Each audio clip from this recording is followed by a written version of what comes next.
Hello. Simon. Would you please introduce yourself to us? Yes, sure. My name is Gunter Wippel. I come from Germany and I'm visiting in Mongolia. We work with a small organization which is called Uranium Network, and we work on the issue of uranium mining since many years.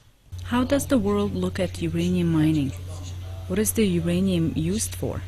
Uranium is used for two things. First of all, it's used for nuclear weapons. And this is the main use uranium has been for a long time. And only later the use of uranium for so-called peaceful reasons for energy production was created. And a tiny, small amount of uranium is always said would be used for medical purposes. How is it looked upon? Well, that is very different. Some people believe that nuclear power that comes from uranium, is the future, but other people are very critical of it. And our experience with working on the issue of uranium mining over 30 years has been that uranium mining in most cases is very dangerous. It is dangerous for the environment and has extremely negative impact on the health. And it's often also connected with human rights violations. Often it is also connected to a lot of secrecy, because the companies do not want to reveal what they are doing. The governments are not revealing what they are doing, and it's a very secret business. And some of that comes from the time when uranium was used for nuclear weapons, and it was a matter of military secrecy to how to use it. Currently, which countries produce yellow cake in the world? What kind of impact has the uranium mining had on the environment of these countries? Well, uranium or yellow cake is produced in many countries in the world. It is in Australia, in the United States, in Canada, in countries like Namibia, and Niger in Africa, in Kazakhstan, and a lot of other countries. So it's many different places where uranium and yellow cake are produced. And the experience mostly is very bad, because there's a lot of environmental destruction. It differs a little bit from country to country, but in countries which are very dry already, like Namibia or Niger and like Mongolia, one of the serious issues with uranium mining is the use and pollution of water. And another serious concern is the health of workers and of people who are living in the surroundings. Because the uranium mining companies often claim that there would be no impact on the environment, but that is not true. Today, Germany is phasing out of its nuclear power plants. Why is that? Well, there has been a Social Democrat and Green government some years ago which decided to phase out nuclear energy. Later on, we had a conservative government which withdrew from this phase out, but then the big accident in Fukushima happened, and it was decided to phase out nuclear energy. About half of the German nuclear reactors was shut down right away, and the rest of the reactors will be shut down within the next few years. There are 58 uranium exploration licenses in Mongolia. What's your take on that? If all these licenses turn into mining licenses, will they damage the environment of Mongolia? If they will, what kind of damage would it be? Well, it is hard to tell in detail, but our experience has been that mostly the exploration drillings are not closed properly. So what happens is the groundwater, the aquifers, get in contact with uranium, which is deeper down, and polluted or contaminated water can come up to the surface. Also, the aquifers can be changed or interfered with, and then sources may dry up.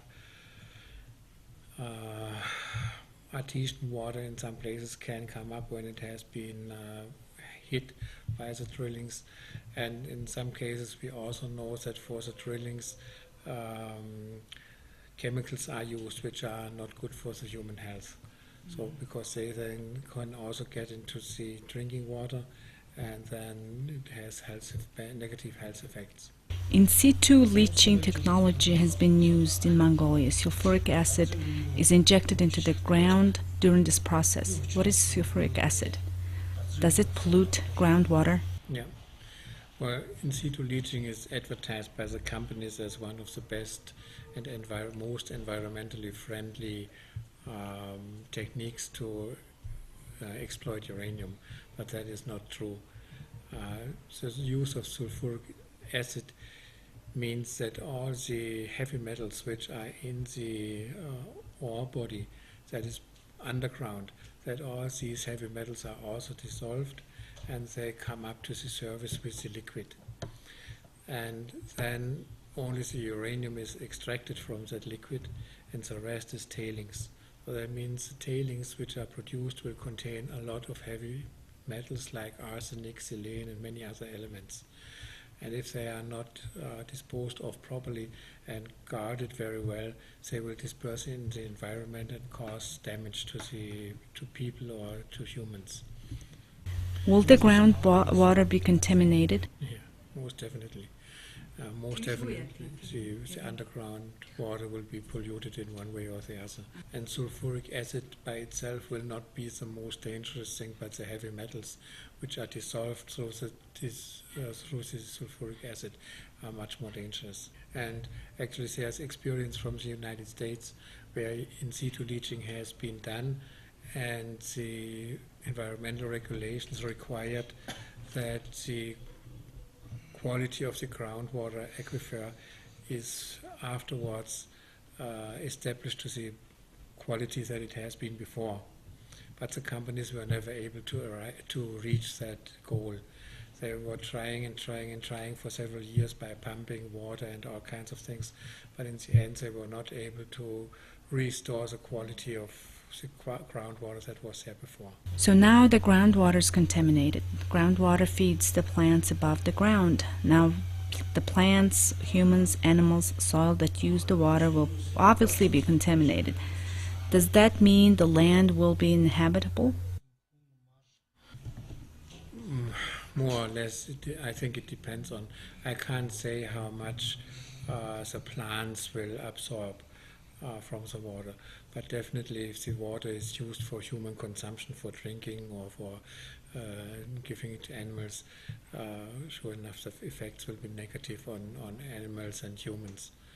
And otherwise it's very difficult to say something in general, but I don't know whether an area like that will be uninhabitable, but it will be very difficult to make a living from it. How many millions of years does it take for contaminated water to be restored in its natural condition? I think nobody knows, because people do not have experience with uranium or with in situ leaching for hundreds of thousands of years. So it's impossible to tell. Is mining uranium economically profitable? Well, it depends on how you see it. For some companies it's profitable, but if you regard also the environmental and health impacts and make a balance between the profits and the disadvantages, I don't think there's any profit in uranium mining, because the costs of reclamation of mining areas are tremendously high, and the value of uranium that is extracted and that what governments get in terms of taxes or royalties is small compared to the costs of reclamation. I come from Germany. Germany is a country that has just spent 7 billion euros, not too Greek, euros, on reclaiming uranium mining wastes from the last 20 or 30 years in eastern Germany. And it has taken more than 20 years now to do that reclamation work, and it's still not finished, and nobody knows when it will finally be finished. They still have to pump water from wells and the water still has to be cleaned and purified, and nobody knows when this will end. When Neriva did exploration in Ongun County, Zugbato province, it drilled 2 wells and left them unplugged, letting the water leak. The leakage is causing the spring to drain, which is the main source for water of Ongun residents. This company also ruined Saxel Forest in Ulaanbaatar County in Dorngobi province. Defective offspring is being born. Animals and humans are being polluted while it did test mining and exploration. It seems like Areva is ignoring the Mongolian law and destroying the environment. So what kind of company is Areva anyway? Well, Areva was formerly named Kojima, and it's a French, partially state-owned company. It was formed by the Commissariat de l'Énergie Atomique. It means it was formed by the Commission for Atomic Energy, which also produces the French nuclear weapons and is responsible for the French nuclear weapons tests. And the company has mined uranium in France itself for many years and has left behind something that I would call a catastrophe. It's very well documented in a film, L'Uranium, le scandale de la France contaminée, where they have shown how badly Kojima has dealt with the tailings within France. And this is what they have done in their own country. But there's also very bad experience with the company in Niger and Gabon, where they have left tailings without any reclamation. And in Niger especially, there's also big resistance now because Areva doesn't want to pay taxes as they should to the government of Niger, and also in terms of the health and environmental impacts. Head of the Nuclear Energy Agency of Mongolia put yellow cake in a glass and said it is even safe to eat it. Is it that safe? Can it be licked and inhaled? I don't think so. I mean, it's a very stupid thing to say something like that. If you look at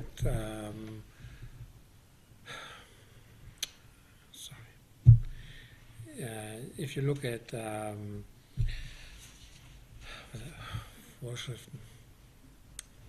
if you look at regulations for workers who work with yellow cakes, they have to wear masks.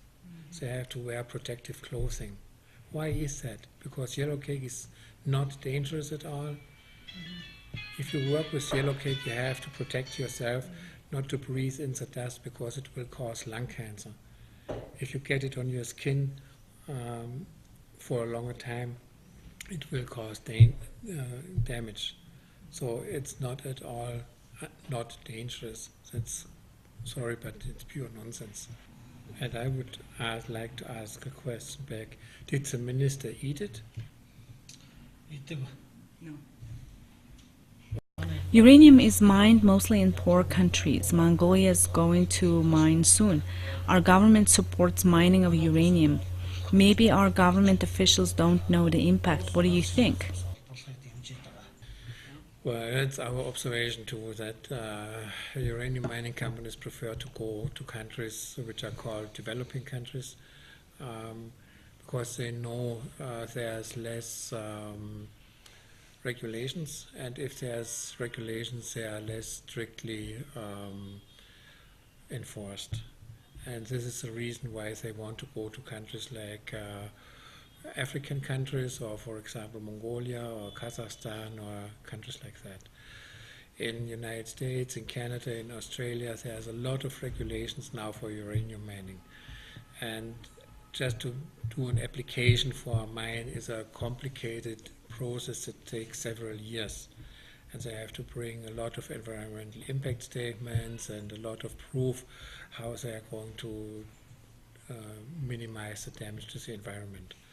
And in countries like Australia, Canada, United States, or European countries, you also have a strong civil society and environmental organizations that will pinpoint on the companies if they violate regulations and laws, and they will take them to court and so on. But in developing countries, mostly civil society is not very well developed, and the companies can do more or less whatever they want to do. Is uranium mining good or bad? What can you say to the Mongolian public about this? Well, from our experience on working for 30 years with uranium, on uranium mining issues, we can only say, leave uranium in the ground. It's a very bad idea to try and mine uranium. The companies always try to say there's now a safe way to mine uranium. There is no safe way to mine uranium. That's not true. There's always tailings, there's always waste that will stay radioactive and dangerous for human terms forever. And there's no way to prevent that. And the profits you make are short-term profits, but you have a long-term problem. You have a short-term profit and a long-term problem. Have scientists proven the danger and effect of uranium? Well, science has found out that uranium definitely is harmful and all its byproducts. And there's no way to mine uranium in a safe way, because you have always to dispose of the side products. I'm sure there are independent and unbiased scientists and researchers who can tell the truth about uranium mining. We would like to deliver their words to the public. Can you help us to contact such people? Yeah, sure. Yeah. Sure. Thank you so much. Okay, you're welcome.